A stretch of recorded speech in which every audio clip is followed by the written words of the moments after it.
Wanna pop a bottle off of ya, chain swinging, clang clang, and it costs a lot. Bitch, I'm always at the guala, yeah, and you are not badass beat. Keep on going till you hit the spot. Whoa, I'm a big bag hunter with the bow. She got a big bed, dumper, drop it low. Mama called me and she.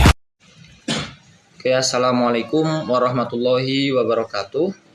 Perkenalkan, nama saya Nur Aziz Hambali, NPM 1901071028 dari program studi Tadris Ilmu Pengetahuan Sosial IAIN Metro Lampung angkatan tahun 2019.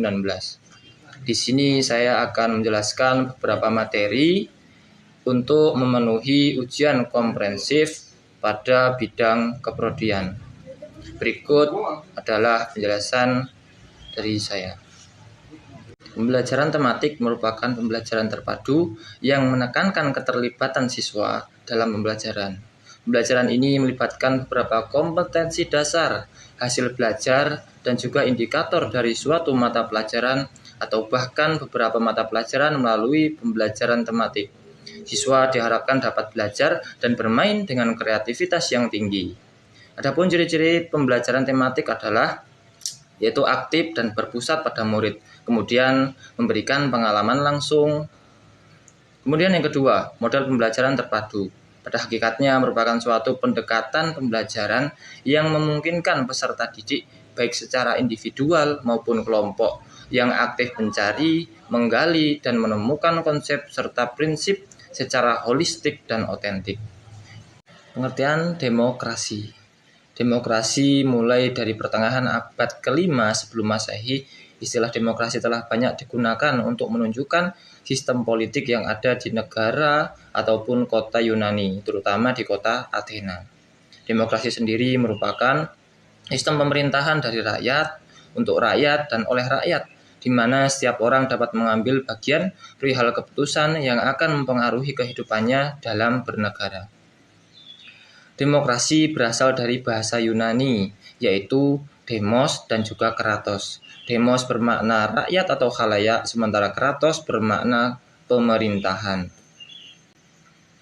Demokrasi sebagai sistem pemerintahan yang mengizinkan dan memberikan hak kebebasan kepada warga negaranya untuk berpendapat serta turut serta dalam pengambilan keputusan di dalam pemerintahan.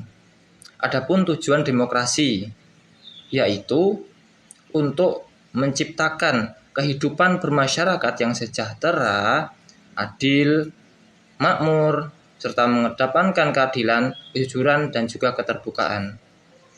Kemudian pengertian hak asasi manusia atau biasa disebut HAM. Hak asasi manusia adalah hak dasar atau pokok yang dimiliki manusia. HAM merupakan hak yang melekat pada martabat manusia sebagai ciptaan makhluk Tuhan. Dan HAM dibawa sejak manusia ada di muka bumi, sehingga HAM bersifat kodrati dan bukan pemberian dari manusia ataupun negara. Kemudian ekonomi mikro ataupun yang biasa disebut mikroekonomi. Ekonomi mikro adalah sebagai suatu ilmu yang mempelajari perilaku produsen dan juga konsumen dalam penentuan kuantitas faktor input serta barang atau jasa ataupun apa saja yang akan diperjualbelikan yang mengacu pada harga pasar. Ruang lingkup ekonomi mikro mempelajari seputar hal-hal yang melingkupi perilaku konsumen dan pasar di sektor individu atau perusahaan. Konsumen sendiri merupakan individu setiap rumah tangga, organisasi, masyarakat maupun perusahaan. Kemudian pengertian ekonomi makro.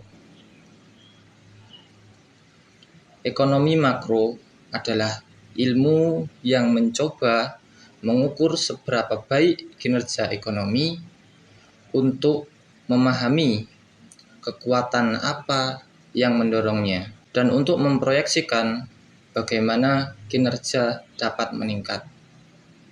Adapun juga perbedaan dari ekonomi mikro dan juga ekonomi makro.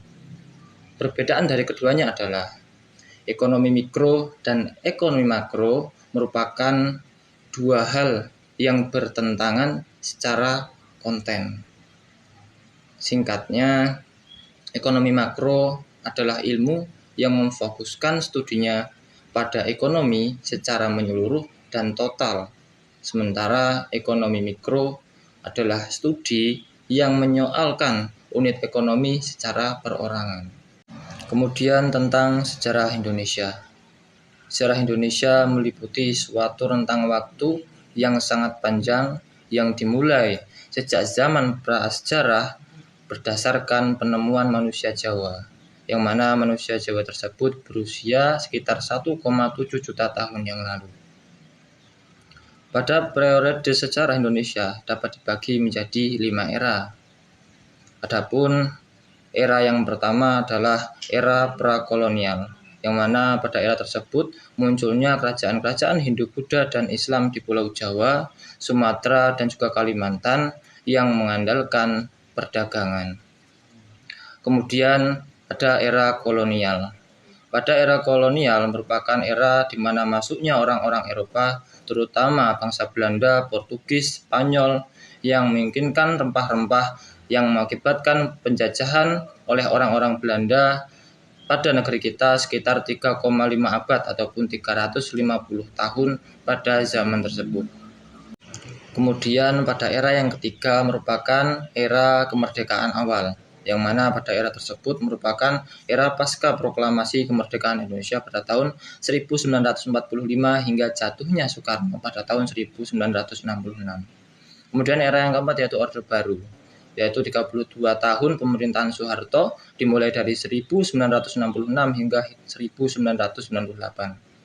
Pada era yang kelima merupakan era Orde Reformasi yang berlangsung hingga sekarang. Kemudian ada urbanisasi.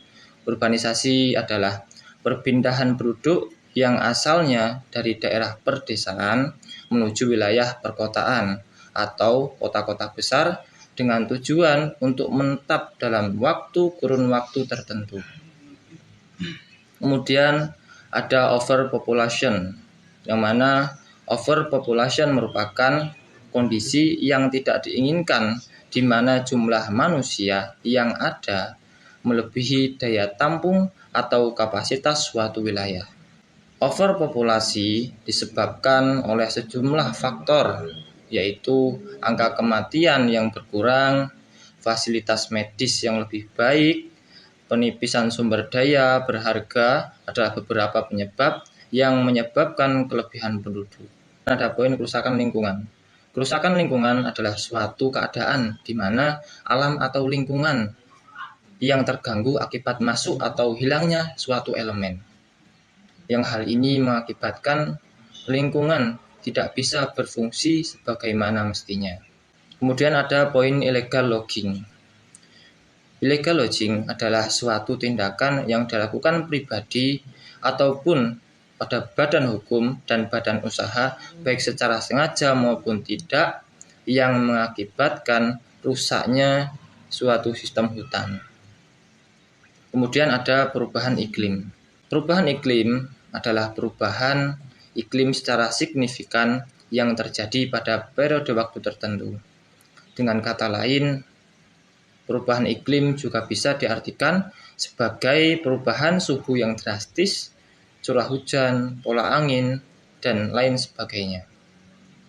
Kemudian ada erosi tanah. Erosi tanah merupakan suatu proses ataupun peristiwa hilangnya lapisan permukaan tanah bagian atas, baik yang disebabkan oleh pergerakan angin maupun pergerakan air. Proses erosi ini dapat menyebabkan merosotnya produktivitas tanah, daya dukung tanah, dan juga kualitas lingkungan hidup. Struktur sosial.